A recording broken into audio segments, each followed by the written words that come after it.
لو ما عند زغرب لكم بخلتشحن 16 استسرحت موهين جودارو تبل فيلميا قدمتا صبغت فيلم جمارنا جن نزا channel سبسكرايب لايك እንዳገበርኩም ጀምርዋ እታ ፊልም ክጅምር ከላ በخلتشحن 16 ሳርማን ዝበሃል ሰብ ንርኢ ሳርማን ኣብቲ ዝነብረሉ ዝነበረ ቦታ ነቶም ኣብቲ ከባቢ ዝነብሩ ሰባት ኣዝዩ ዘሸገሮም ዓባ ሓርገጽ ነይሩ ምስ ዓርኩ ሃጅ ኮይኖም ድማ ነታ ሓርገጽ ክሃድንዎ ይጅምሩ ሽዑ ድማ ሳርማን ናብቲ ውሽጢ ማይ ምስ ተሓርገጽ ኣትዩ ኣብቲ ውሽጢ ድማ ይቀትሎ ሽዑ ድማ ምስ ቀተሎ ኣብ መጽዓን ጽዒኖም ናብቲ ዓዲ ይወስድዎሞ ሽዑ ድማ ኣብቲ ዓዲ እቲ ዘሸግሮም ዝነበረ ሓርገጽ ስለ ዝቀተልዎ ተሓጒሶም ይቕበልዎም ንሳርማን ሓወቡ ጆርጂያን በቲ ሳርማን ዝገበሮ ኣዝዩ ሕጎስ ኣምኡ ግን ሳርማን ኩሉ ግዜ ንባዕሉ ዘይኮነስ ብሰባት ጥራይ ምግዳሱ የጨንቃ ምሸት ድማ ሳርማን ክድቅስ ዋላ እኳ እንተፈተነ ድቃስ ይኣብዮ ምክንያቱ ድማ ንእሽተይ ቆልዓ ከሎ ዝሰኣኖም ወለዱ ኣብ ሓሳቡ ይመላለስዎ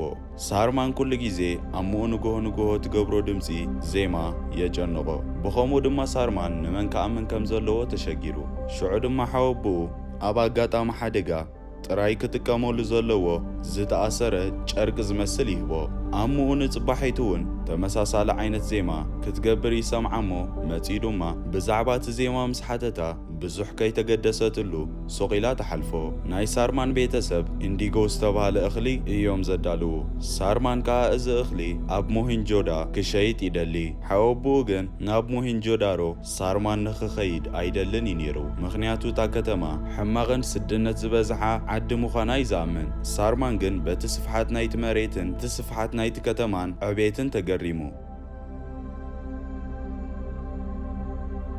ናይ መቄዶንያ ሰባትን ሱሜራውያንን ሕማቃቆሑትን እንስሳታትን ኣዘውቲሮም የምሸጡ ካብኡ ድማ ሳርማን ነቲ ዝጭቁን ንጉስ መሃምን ንወዱ ዝኾነ ሙሁንጀዳሮ ኣመሓደርቲ ምዃኑ ይርዳእ ኣብታ ከተማ ምክሪ ቤት ናይ ሕርሻ ተወካሊ ዝኾነ ጥራይ እምበር ናይ ሞሃም ምስ ሞሃም ዝሰርሑ ኩሎም ኣብቶም ሓረስቶት ተወሳኺ ግብሪ ንምውሳኽ ይሰማምዑ ነቲ ዘቕረብዎ ሓሳብ ድማ ኩሎም ይሰማምዑሉ እሞ ካብኡ ድማ እቲ ናይ ሕርሻ ተወካሊ ማሆም ኣብ ቀረቦም ትርከብ ናይ ራፓ ከተማ ንምንታይ ከም ዝተሰጎገ ከም ዝዛረብ እንዳነገረ ድማ ይፈራርሖ ማሃም ብወገኑ ሚስጥሩ መታን ክሕልዎ ኢሉ ሽዑ ንሽዑ ይቀትሎ እዚ ከምዚ ኢሉ ከሎ ድማ ሳርማን ምስኡ ኮይኑ ንኸሃድም ምስ ሆጆ ይሰማምዑ እዚ ዝሰምዐ ሓወቡኡ ኸ መወዳእታ ንዖም ንኽፋኑ ይሰማማዕ ሽዑ ድማ ኣብ ሕማቕ ኩነታት ጥራይ ንኽጥቀመሉ ነጊሩ ሞሆንጆዳሮ ንመጀመርያ ክርእይዋ ከለዉ ኣዝዮም ይሕጎሱ ሽዑ ድማ ጃጊራ ዝተባሃለ ሰብ እዛ ከተማ ብስድነት ከም ዝመልአት ይዛረብ እሞ ብዝቕጽል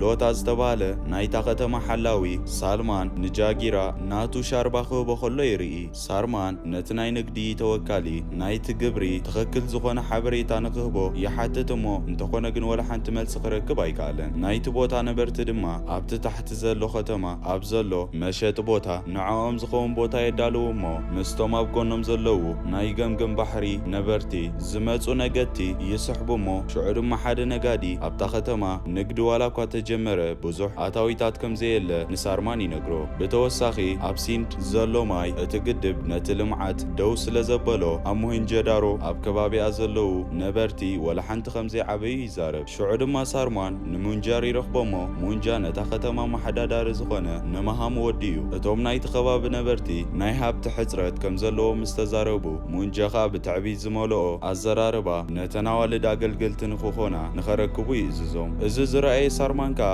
ኣዝዩ ይሓርቕ እሞ ንሙንጃ ክወቕሶ ይጅምር ሽዑ ግን ኖታ ቀልጢፉ የረጋግቦ እሞ ሕማቕ ናይ ንግዲ ውዕል ንኽቕበል ይእሙኖ ሳርማን ግን በቲ ስምምዕ ስለ ዘይተሓጎሰ ካብ ሞሂንጆዳሮ ክወፅእ ይሓስብ ካብኡ ድማ ዕድል ተመፅያ ተባሂሉ ዝእመነላ ቻን ዝተባሃለት ጓል ይርኢ ቻን ነቲ ናይታ ከተማ ናይ መንፈሳዊ ኣገልጋሊ ዝኾነ መራሒ ጓሉ እያ ቻኒ ምስ መሓዛ ጁን ኮይና እንዳተዘናግዐት ከላ ኣብ ሕማቓት ሰባት ብልሓት ብምጥቃም ይፃወትሎም እዮም ዘለዉ ነቶም ሰባት ከዓ ንሰብ ናብ እንቅርዖ ዝغير ሓይሊ ከም ዘለዋ ትነግሮም ሳርማን ብወገኑ ብናይ ቻን መልክዕ ተገሪሙ ይርያ ቻን ከዓ ካብ ላባ ዝተሰርሐ ዘውዲ ጌርያ ዘላ ከምዚ ኢሉ ከሎ እቲ መንግስቲ ሞሃም ከዓ ናይታ ከተማ ዕቤትን ናይ ኣንጻሩ ዝኾነ ኣራፓ ዕቤት ንምድኻም ኣብ ሞሆንጆዳሮ ምክሪ ቤት ንኽኸውን ይከራኸር ኪሳም ብራዳም ዝተባሃለ ሰብ ድማ ናይቲ ምክሪ ቤት ኣባል ዝኾነ ኣራፓ መሃም ብኮንትሮባንድ ከም ዝተጎጎቶን ንጭካንን ንሕነ ምፍዳይን ከም ዝተጠቐመ ንክትመላ ብምዝራብ ኣጥቢቑ ይቃወም። ናይ ግብሪ ምውሳኽ ድምፂ ምስዓረ ግን ብናይ ወዱ ምንጀር ሓገዝ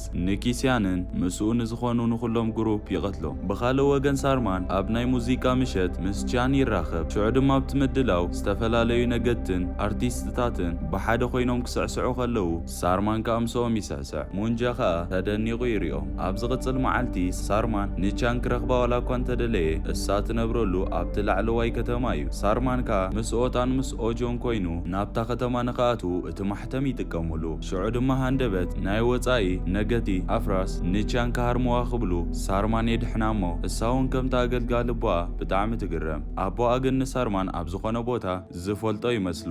ኣቦኣ ከዓ ንሳርማን እንዳመስገኖ ቻን ግን ብናይ ሳርማን ጅግንነት ትግረም። ሳርማን ከዓ ነቲ ኣገልጋሊ ንኽርኢ ናብቲ ናይ ጣዖት ምስሊ ዘለዎ ገዛ ይኸይድ እሞ ሳርማን ከዓ በቲ ዝሪኦ ሕልምን ኣብ ኣእምርኡ ኣብቲ ከባቢ ብዝሰምዖ ሙዚቃ ነቲ ኣገልጋሊ ይነግሮ። ብተወሳኺ ድማ እቲ ሓወቡኡ ዝሃቦ ማሕተም የርእዮ እሞ ሽዑ ድማ ኪሳን ፕራዳን ደገፍቱን ብናይ ሞሃም ወታሃደራት ካብታ ከተማ ወፂኦም ብዘሰቅቕ ኩነታት ይሰቕልዎም። በቲ ንጉስ ሞሃም መሰረት ነቶም ዝሞቱ ናይ ቀብሪ ስነ ስርዓት ንኽፍፀመሎም ኣይፈቅድን። ሳርማን በዛ ዓይነት ጭካነ ዋላ እኳ እንተሰንበደ ጃጊራሂ ግን ሞሃም ቅድሚ ሕጂ እውን ተመሳሳሊ ዓይነት ውሳኔ ከም ዝወሰደ ይነግሮ። ኣብዚ ሕጂ ግዜ ናይ ግብሪ ወሰኽ ምስ ሓበሩ እቲ ህዝቢ ብጣዕሚ ይሓርቕ። ሽዑ ድማ ሳርማን ወላ ሓንቲ ዓይነት ግብሪ ከም ዘይከፍሉን ነቶም በዓል ስልጣናት ይነግሮም። ናይ ሙሂንጀዳሮ ሓረስቶት በቲ ናይቲ ንጉስ ግብሪ ወይ ድማ ታክስ ንኽቃወሙ ሰባት ይእክብ። ሽዑ ሳርማን ድማ ነቶም ሓረስቶት ወኪሉ ክዛረብ ይጅምር። ብዙሕ ግብሪ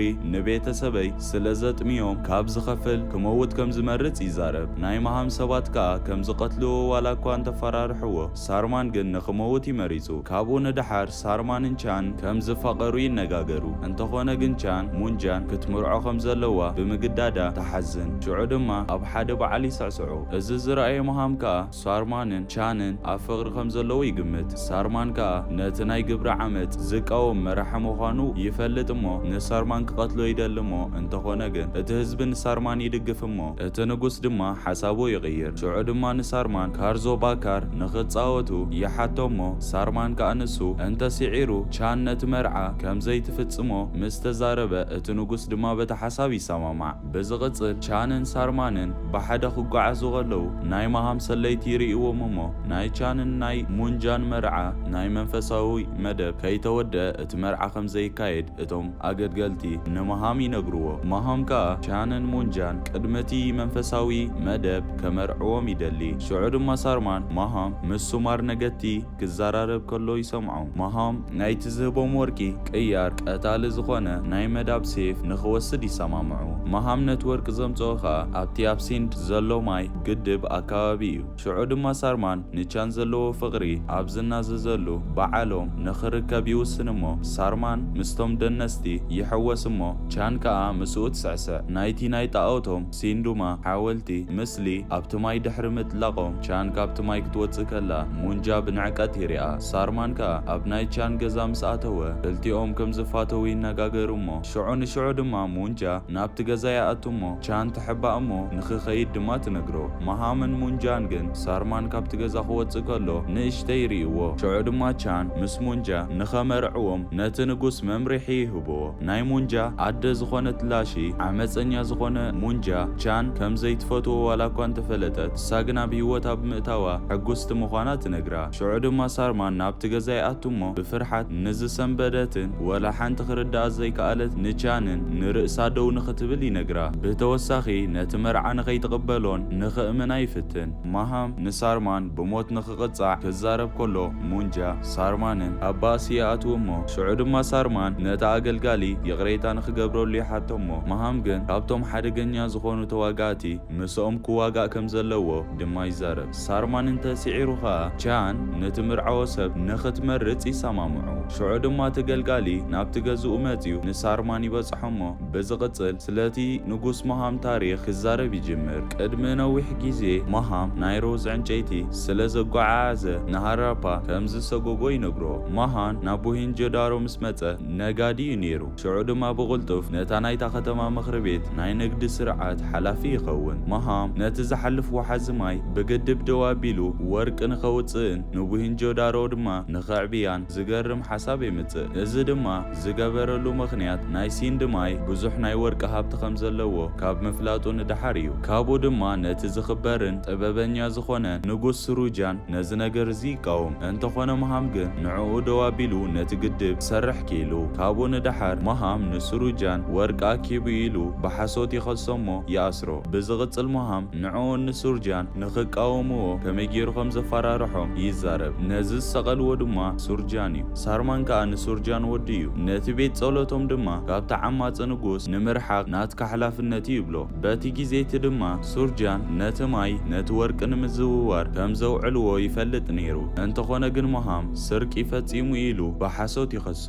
ንሱርጃን ሓዊ ዝኾነ ዱርጃንን እቲ ኣገልጋልን ንሱርጃን ኣይመስከሩሉን። ንሱርጃን ሰበይቱ ድማ ብስምባደ ትመውት። ካብኡ ንድሓር ድማ ሓውን ሰበይቱን ሞሆንጆዳሮ ምስ ከዱ ሱርጃን ይቐተል። ሕጂ ከዓ ሳርማን ናብታ ከተማ ክመጽእ ከሎ ንምንታይ ከም ገዝኡ ከም ዝተሰምዖ ይርዳእ። ናይ ንግስነት ወራሲ ስለ ዝነበረ እቲ ከተማ ብምሉእ ናቱ እዩ። ኣብ ዝቕጽል ድማ ባካርን ቱካርን ዝተባህሉ ተዋጋእቲ ምስ ሳርማን ይዋግኡ እሞ ሳርማን ኣብ መወዳእታ ግን ይስዕሮም። ቻንን እቶም ህዝብን ከዓ ንሳርማን ከባራታትዕዎ ከለዉ መሃምን ሙንጃን ከዓ ብጣዕሚ ይሓርቁ። ሽዑ ድማ ሞሄንጆዳሮ ንምቁፅጻር ነቲ ኣገልጋሊ ንቻንን ክቐትልዎም ከም ዘለዎም ንሙንጃ ይነግሮ። ንእሸይ ጸኒሖም ከዓ ሙንጃ ንጃኒ ምስ ተኸታተላ ክቐትላ ይፍትን እሞ እንተኾነ ግን ሳርማን ንቻን ይድሕና እሞ ንሙንጃ ይቐትሎ። ንቻን ኣቦኣ ምስ ሞተ ከዓ ቻን ናይ ሳርማን ሓቀኛ ማንነት ነቶም ህዝቢ ትነግሮም እሞ እቶም ህዝቢ ድማ ሳርማን መራሒኦም ንኽኸውን ይሓቱ። ኣብ ዝቕጽል ድማ ንሳርማን ኣቦኡን ነቶም ዝተቐተሉ ሰባትን በቲ ባህሎም ናይ ቀብሪ ስነ ስርዓት ይገብሩሎም። ብኻልእ ወገን ድማ ላሽማ ንማሆም ብናዮም ጃሞት ተሓታቲ ምዃኑ ትዛረብ እሞ መሃም ግን ንላሺ ይሃርማ እሞ እቲ ኣውሎ ንፋስ ድማ እንዳበርታዐ ምስ ከደ ሳርማንን ኣዕሩኽቱን ኣብቲ ኣብ ሲንዲ ዘሎ ማይ ናብቲ ግድብ ይዛወሩ እሞ ናይቲ ማይ ብዝሒ ምስ ረኣዩ ሳርማን ንዕሩኽቱ ይምኽሮም። ሽዑ ድማ በቲ ቅያር ወርቂ ዝደልዩ ናይ ሱሜርያ ወርቂ ኣዘዋወርቲ ይረኽብዎም። ናይ ሳርማን ሰባት ድማ ናይ መሃምን ሰባት ይቐትልዎም እሞ ነቶም ካብ ሕጊ ወፃኢ ወርቂ ዘዘዋውሩ ይቐትልዎም። ሳርማን ከዓ ንመሃም መታን ክዋጋእ ናፍቲ መዳለዉ ቦታ ይመርሖም። መሃም ንርእሱ ንምዕባይ ዘውፅኦ መምርሒ ናይ ወርቂ ቻን ነቶም ሰባት ትነግሮም። ሽዑ ድማ ሳርማን ኣብቲ ምኽሪ ቤት ድምፂ ንምሃብ ሕቶ የቕርብ። ሕጂ ግን ኩሎም ቶም መራሕቲ ንመሃም ይቃወምዎ እሞ ሳርማን ቀጻላይ ንጉስ ንክኸውን በቶም ህዝቢ ዝተመረጸ ዋላ እኳ እንተኾነ ነቲ ህዝቢ ንጉስ ከም ዘድሊ ይዛረብ እሞ ኣብቲ ምኽሪ ቤት ድማ ሳርማን ንመሃም ኣቡ ይቕጥቅጦ። መሃም ከዓ ንናቱ ሓላዊ ይቐትል እሞ ዝተረፉ ሓለውቲ ድማ ብዘይተወሳኺ ወርቂ ከም ዘየገልግሉ ይዛረቡ። ሕጂ ሳርማን ናይ ሞሄንጆዳሮ ሓድሽ ንጉስ ኮይኑ ተመሪጹ። ብናይ መሃም ግፍዒ ተባሳጭኡ ዝነበረ ህዝቢ ድማ ናብ ደገ ውፅኦም ኣብ ዕንጨይቲ ይኣስርዎ እሞ ብኻልእ ወገን በቲ ብርቱዕ ዝናብ ምኽንያት ናይቲ ማይ መጠን ካብቲ ግድብ ንላዕሊ ኮይኑ ሽዑ ድማ በቲ ብርቱዕ ዝናብ ምኽንያት እቲ ማይ ኣዝዩ ይበዝሕ እሞ ነቲ ግድብ ይብርትዖ።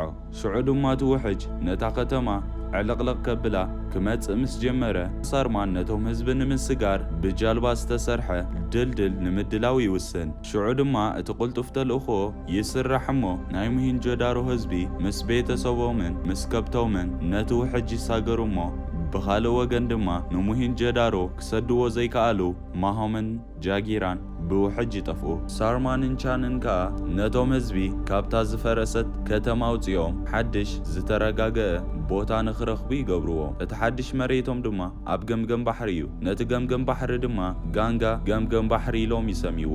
እታ ፊልም ኣብዚ ትውድእ። ክቡራት ተኸታተልቲ ነዛ ቻነል ሳብስክራይብ ላይክ ምግባር ኣይትረስዑ። ከምኡ ድማ እዛ ቻነል 1500 ሳብስክራይበርስ ኣብ ዝኣተወትሉ ጊዜ ብምርጫኹም ተኸታታሊ ሲሪየስ ሙቪ ክጅምረልኩም እየ። ካባኹም ዝድለ እታ ክስራሐልኩም ትደልይዋ ተኸታታሊት ሲሪየስ ሙቪ ኣብ ኮመንት መጽሓፍን ነዛ ቻነል ሳብስክራይብ ምግባር ጥራይ እንዳበልኩ ቻው።